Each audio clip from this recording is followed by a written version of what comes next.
Hello, welcome to the second campaign diary for the Crown of the Kobold King.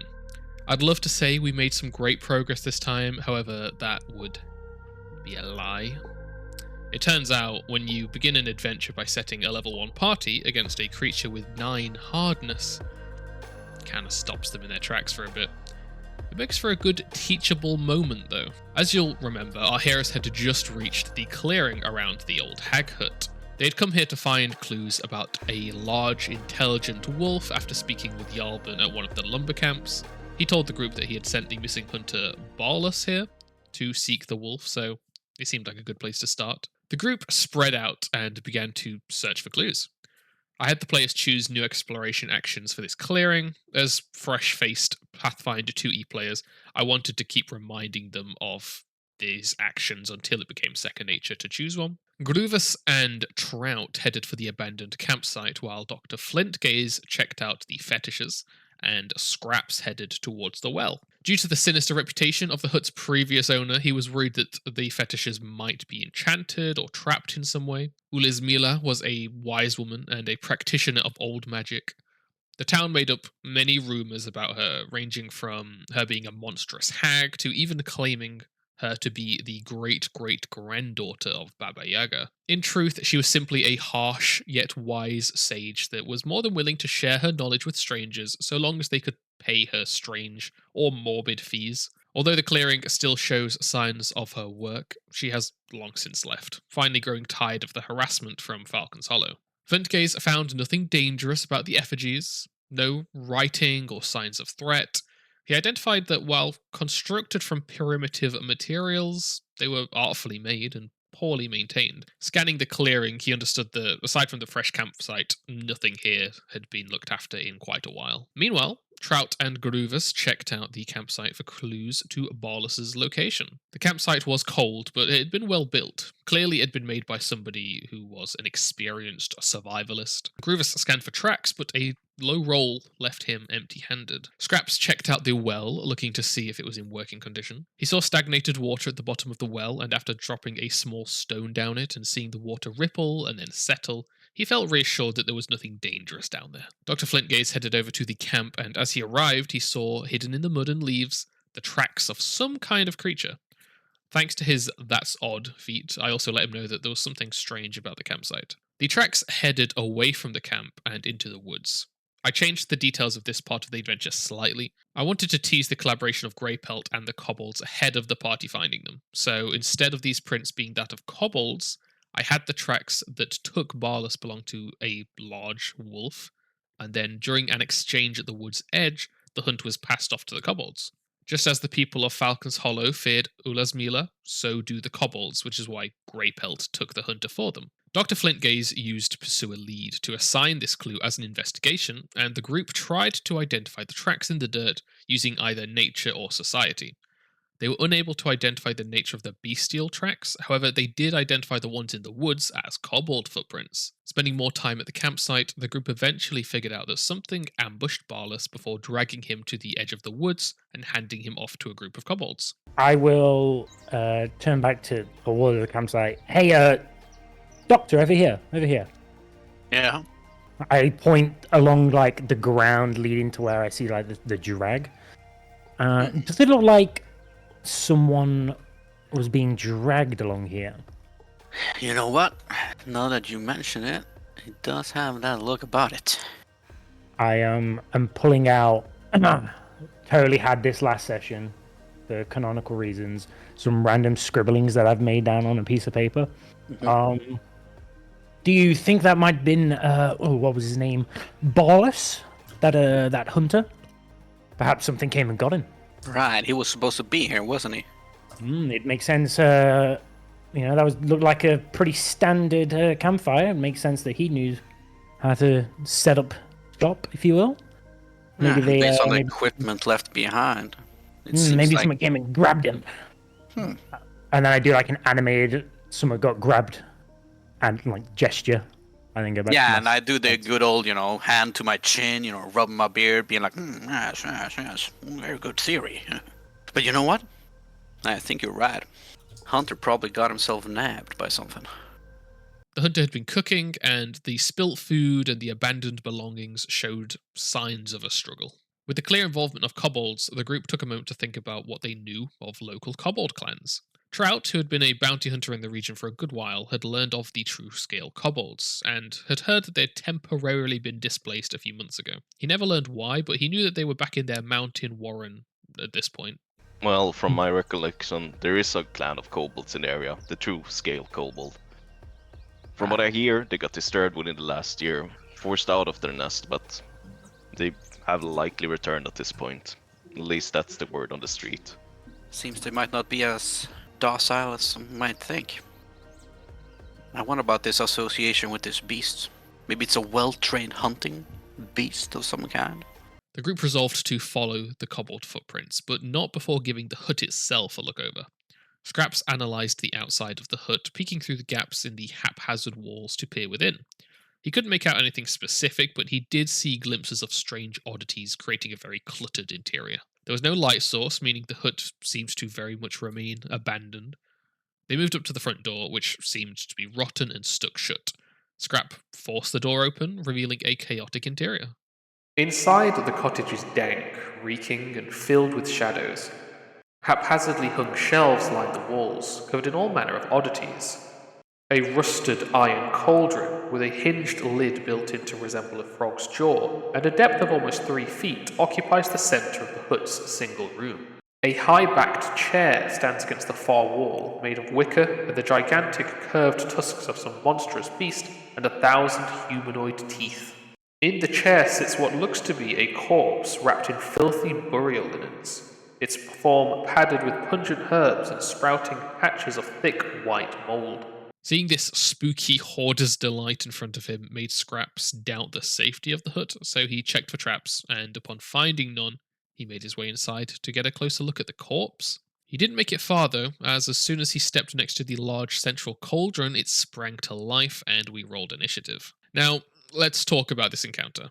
With how early in the adventure this cauldron is encountered, it absolutely is going to be fought at level 1, and might even be the first battle a group has in the adventure. And if you're running a group of new players through this adventure, such as I am, this is damn rough. The kobold is an awakened object, and as such has hardness via the construct armor.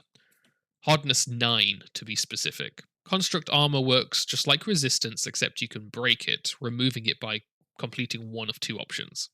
Firstly, the group can reduce the creature to less than half hit points. However, at level 1, a hardness of 9 is very hard to get past to damage the creature at all. Going through our player's options, Dr. Flintgaze's gun can do 1d6 or 1d4 plus 1 on the bayonet, so that isn't getting through the hardness at all. Groovis's fists deal 1d6 plus 3, so he can match the hardness but not surpass it to do any actual damage to the creature. He does have the Tiger stance, which deals 1d8 plus 3, so okay, he can do 2 damage on 2 out of 8 of his hits. That's still mega slow progress. Scraps has a variety of cantrips he could try, but the highest damage one is Needle Darts with 3d4. On a good roll, he could do up to 3 damage, but the odds aren't exactly in his favour.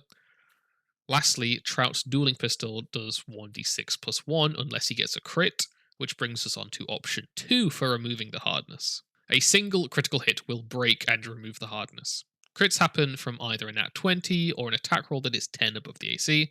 So again, let's look at our hero's options. Ignoring the look of a natural 20, Dr. Flintgaze has a +7 when using Devise a Stratagem or a +4 otherwise.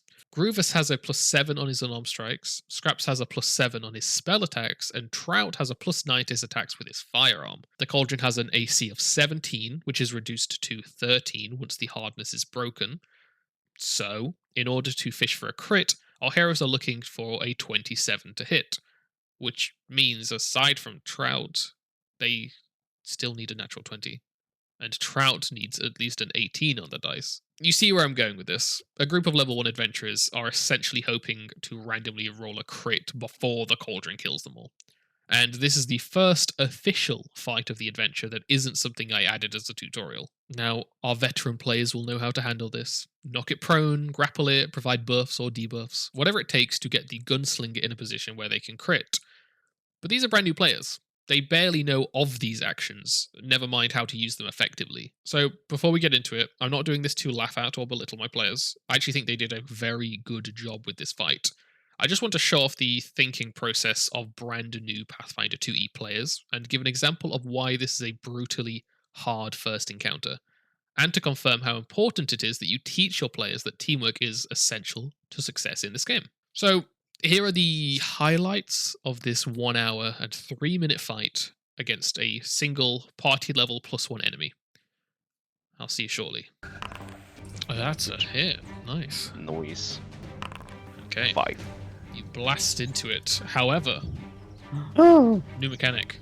This, being an object and all, has something called hardness. Meaning, if your damage doesn't meet the threshold of the hardness, it isn't a good enough attack to even damage it. Oh, no. my. So you have to Don't be like able the flying to that can damage hit hard enough. Yes, it has a hardness that's 5 or higher. it. I'm going to cast Timber on it. Okay. Um, So it's a 15-foot Right. line. It fails. So it's a basic Full saving damage? throw, so it's full damage, yeah. okay. Fortunately, the tree slams into no. the side of it, pinning it against the wall temporarily, but it's not a hardy enough attack to dent the iron cauldron. How tough is this looking? What's what's the AC like? Okay. This is a pretty hardy creature. You're looking at about a 17, but you would know that once you break through its hardness, it'll go down. It will try to trip you. Oh, bitch. That's a success. Oh. Might be worth trying to up people's odds then with like a grapple or a... Yeah, I was literally. Well, that's why I asked about the lid, because if its lid was separate, I'd have like tried to make it sure so it couldn't open the lid. If that makes sense. My brain assumed it was going to open it and fire someone out. But Yeah. can you move creatures while you're grappled? You have to use shoves or repositions. I will attempt to grapple it in a way that doesn't involve my hand going inside. All right. Grapple that like ring thing. Yeah, good shout. I just do. Oh, I didn't mean to do that, did I? You click athletics Carrying on there, handle. you can do that. Yeah. Very cool. That's a 19. success. All right. You successfully grapple the cauldron. Okay. This will be your second increment of your multi-attack. So -4 What? to your Plus reposition. legs check? Yeah, because it has the attack trait, so it counts as an attack. Oh. Wait, Same with oh, the grapple grapple. does as well, right? Yeah. Roll. Oh my god. Damn, that's really unlucky. Yeah, and unfortunately, it's going to push you to the side, and since you moved, that breaks your grapple. You know what? We'll also try to grapple. Wrestling this creature down like we're like a hog. Tie that hog down. That is unfortunately not enough to grapple the creature. I am going to try and drop a fucking tree on it again. Yeah. Timber! Save. Ooh, half damage. Ooh, that's gonna not work. Oh no. No damage. Everybody's fucking scarper. Jesus! I just regained my composure and everyone's fucking scattered. I'm Hold in him my down. eye. I'm gonna blast him. I'm gonna blast him real good. No, of you course. Guess I'll do another crafting check. Figure out how hard is this thing? How hard would it be to crack it open? Alright. Like an egg. Well, alright. You will know that it has a hardness of 9. Oh! Let's throw it down the fucking well. Yep. But if we can try to grapple it. We can That's all I reposition would it do. all the way through. If we line up and then each do a Wait. reposition. Lewis, can you meta answer this for me? Sure. It's a pot. If I tip it, can I roll it? I mean, that would be a shove. And then it's gonna try and lid you. Ooh, that's a lid. That's That a looks like a hit. lid. You take 10 points of damage.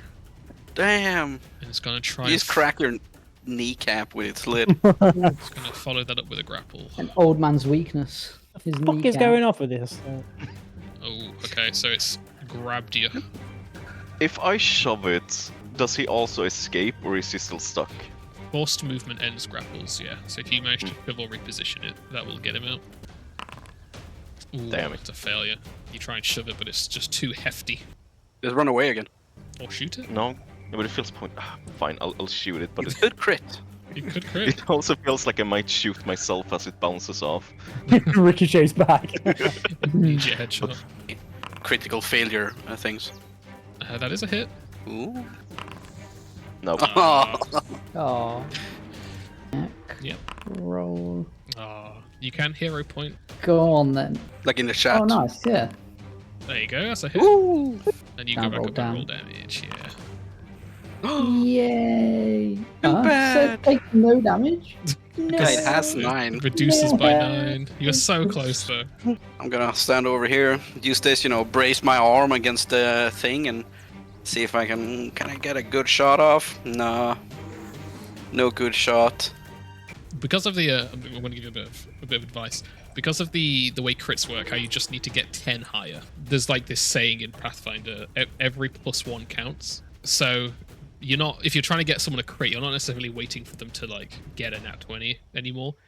You can do things like knock them prone, grapple them, use aid, use items, whatever, to basically stack as many +1s and things as you can, or at least get the highest bonus you can. Because then, like, if you manage to get like a +2 circumstance by making them off guard, by like knocking them prone, or by holding them grappled, that means they only need to get 8 higher than their AC instead of 10, and like you can kind of fish for crits that way. And then gunslingers also get a higher to hit bonus than anybody else, so you're also already got a +2 on your attempts to hit. You can try and fish for crits and like work together to basically CC the fuck out of something to try and achieve those. What are my options here, coach? So because you're Great. grappled, there is an escape action, but you're only grappled, you're not restrained, so you can still attack and stuff as usual. Grappled just means that you can't move, and if you want to do anything that has the manipulate trait, you have to do a flat DC 5 check first. I'm going to attempt to shove Alright. by rolling my body around inside it. I am not successfully shoving. And then it's going to use Swallow Hole. Nice. Oh. Ooh, get me in there. Attempts a athletics against the one it's grabbing. That's a Jesus success. Christ. If it What succeeds, is this fucker rolling? Okay, so you are now grabbed and slowed. You take 10 points of fire damage as you begin to cook inside the creature. We'll try to grapple again. That's a fail, unfortunately. It is.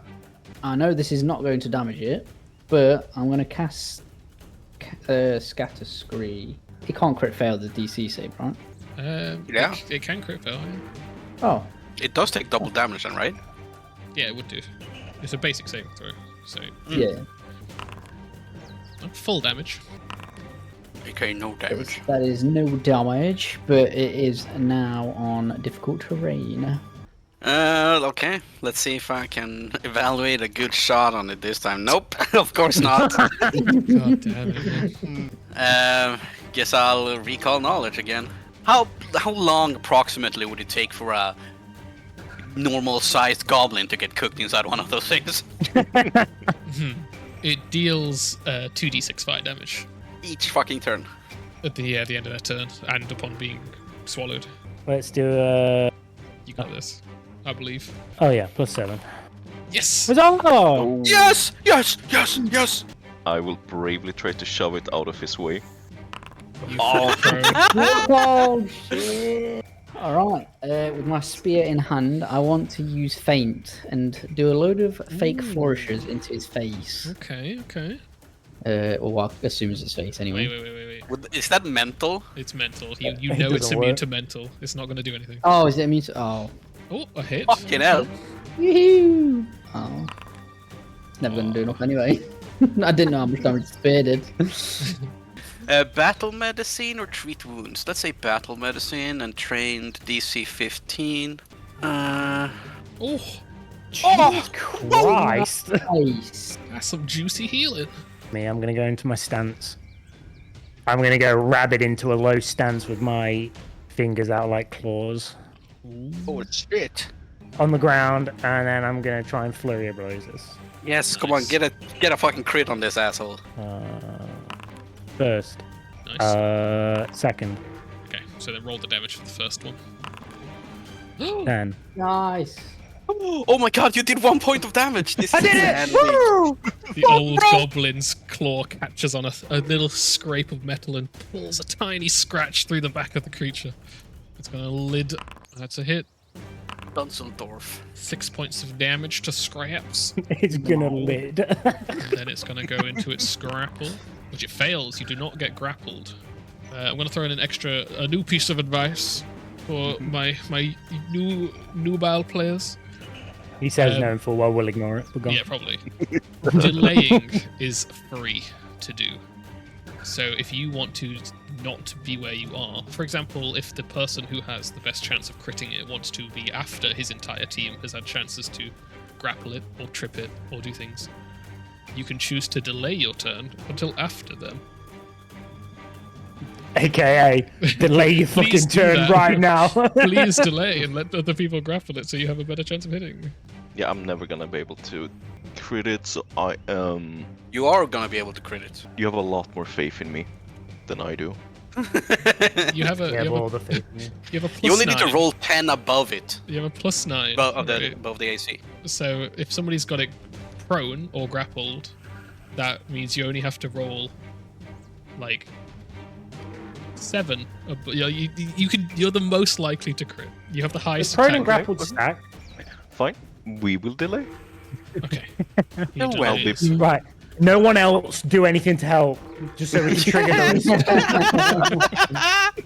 Cool. And I'm going to try and grapple it. Okay. Fuck yeah. I believe in you. Okay. I do not. I'm going to try again. Okay. Roll. Oh, Same. Same. trip. That's the doofer. Athletics. Hey, I'm good at that. This can't go wrong. Nice, it didn't! No. Okay. Nice. You trip it prone. I'm gonna cross my fingers, shove my gun beneath the lid, and take a shot.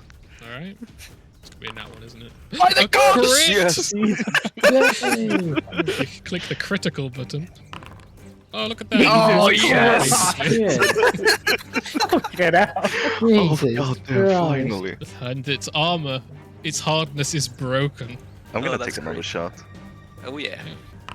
Nice. I don't even need to aid any Oh. of this. Can I aid his damage somehow? No, not really. Alright, as you wrestle to keep it on the ground, 2 goblins holding it down. One puts the gun in the mouth, fires twice, and the thing cracks and Nice! collapses apart. Nice. You will get 60 experience. Alright, we got there. As you can see from the footage here, our heroes weren't exactly lacking in ideas. They asked questions about their options. They tested various actions and spells. They came up with new plans. I actually think they did a really good job navigating this encounter. The fight is just too damn unfair for a level 1 character is all. They basically had one possible route for them to take, and me giving them the answer at the end there can't really have felt satisfying on their part. But at least the battle was won, and they could safely check out the hut. Scraps was a little too scared to go in himself at this point, so Trout cautiously headed inside. He looked around and noticed that the apparent body is actually just a collection of twigs, brambles, and mud wrapped in linen. He also found a small collection of well-crafted dolls and a soul speaker. Meanwhile, the rest of the party hauled the broken cauldron to the well and dumped it inside. They weren't taking any chances of that coming back. They all tried to identify the soul speaker, each taking it in turns, but unfortunately they all failed, so the mysterious item remains unknown to them. Dr. Flintgaze also patched up the group, returning them all to full health. With nothing left to see here, our heroes headed into the wood to follow the kobold tracks. Dr. Flintgaze led the way, making survival checks using the track exploration activity. After a few hours of uneventful travel, the group arrived at the outskirts to the ruined monastery. A ruined monastery sits squat at the foot of Droskar's crag, surrounded by strands of ancient gnarled trees. Made of simple stone blocks worn smooth with the passage of time, the stout building appears to be slowly falling apart. Sections of this slanted shale roof have collapsed, and portions of the outer wall have crumbled. Weeds and wild thorny plants have run rampant across the field leading up to the place, leaving only the slightest indication of a path that ends at the ruined front doors. Beyond, an overgrown yard sits in shadow. The group all knew of the monastery and the rumours around the old dwarven colony. However, I allowed them to make a society check to see if they knew the details. Dr. Flintgaze recognized the location as also being his target. He looked at the statue from a distance, making out the dwarven form and the great hammer. A religion check confirmed that Droskar was a dark dwarven deity. However, the warhammer is the favored weapon of Torag, not Droskar. This cast some doubts over the allegiance of this failed dwarven colony, yet, as they remembered the origins of the mountain, Droskar's Crag, they remembered that it used to be called Torag's Crag. It was a terrible volcanic eruption that had turned the Torag-aligned dwarves of Kragadan to the worship of Droskar, and eventually the mountain and the kingdom were renamed. The group slowly made their way towards the gates and peered into the courtyard ahead. Tall grasses and chunks of stone debris have all but overtaken this small yard. Off to one side, a wooden stable has collapsed into a mound of rotting timbers and mouldy straw. The outer wall on the east side has also collapsed, leaving a ragged hole. 3 doors also exit into this yard. A set of double doors to the east, a smaller door to the north, and a lone door leading into a squat tower to the southeast corner. Narrow footpaths in the grass run between these doors. Grievous took the time to analyze the area, asking about the ambiance and the architecture of the building. Meanwhile, Dr. Flintgaze checked out the footprints, and Trout and Scraps scoured the courtyard. They identified the footprints as kobold prints, but they also saw multiple wolf prints. Meanwhile, Trout found a backpack filled with goodies in the ruined stables. Our heroes took up stealthy positions around the door to the tower. They tried the door, but it seemed stuck. Grievous smashed into the door, but it remained jammed. He tried again, and this time the door slammed open. Thick webs cover the ancient crates and barrels stored inside the tower's base. A rickety wooden staircase ascends along one wall to reach an open trapdoor above. Grievous was not brave enough to enter the tower first, so Dr. Flintgaze headed inside. But as he reached the middle of the room, a web struck him from above, and we rolled initiative. A giant spider descended from the ceiling to assault the trapped dwarf. It seems the trial by fire combat from earlier had successfully taught the group some effective combat strategies, as this combat was very quick and efficient. Dr. Flintgaze was pinned against the ground by webs and failed to break free. Trout wanted to stay quiet, so he swapped his firearm for a bow and used that to assault the spider, but sadly missed. The spider rushed towards the dwarven captive, bit into him. A failed saving throw meant he was now also poisoned. Scraps did what he could to help, firing some needle darts at the spider, but he missed his strike. And then Grievous went. He went straight into Tiger Stance, flurried the spider, crit on both strikes, and one-shot it. The goblins cut the dwarf out of the web and began to look around the tower, while Flintgaze healed himself. They found a cold iron short sword, which is an odd piece of loot for the adventure to contain, as there's only one creature in the entire adventure that's weak to cold iron, and that is a random minion that's not encountered until the very final floor. Before moving on, Dr. Flintgaze wanted to check out what was at the top of the tower, but as he began to ascend the staircase, they collapsed from under his weight. Grievous was nearby and made an aid check to try and help with the saving throw, but a failure on both accounts left the dwarf injured and lying at the bottom of some rotten debris. They weren't willing to give up though, and after Scraps handed over his climbing kit, Grievous scurried up the wall and enjoyed the view of the surrounding area. There was nothing of note up there though, and of course this seemed like wasted effort. Our hero's next port of call was the northern door. They all stealthed up and gathered around the door. They emerged into a corridor. This long hallway ends in a ruined dwarven statue. Smashed long ago, the statue is barely recognizable as a dwarven monk. Their stone hammer sits on the ground next to their shattered head. It was at this point that it clicked for Dr. Flintgaze, and he realized what had happened here. Okay, this is weird. This is supposed to be a temple, but oh, they did change the name? So this might have been an old temple to Torag that they changed the name afterwards. They might have defaced these before this place was abandoned. If the group had visited at night, they would have encountered a kobold by the name of Girdlecap here. However, during the day he sleeps in a room to the south. This gave them free access to check out some of the rooms. The easternmost door led to a collapsed room, and after sighting a large swarm of vampire bats above, they closed this door and moved on. This chamber is entirely shattered, with much of the outer wall and ceiling completely crumbled.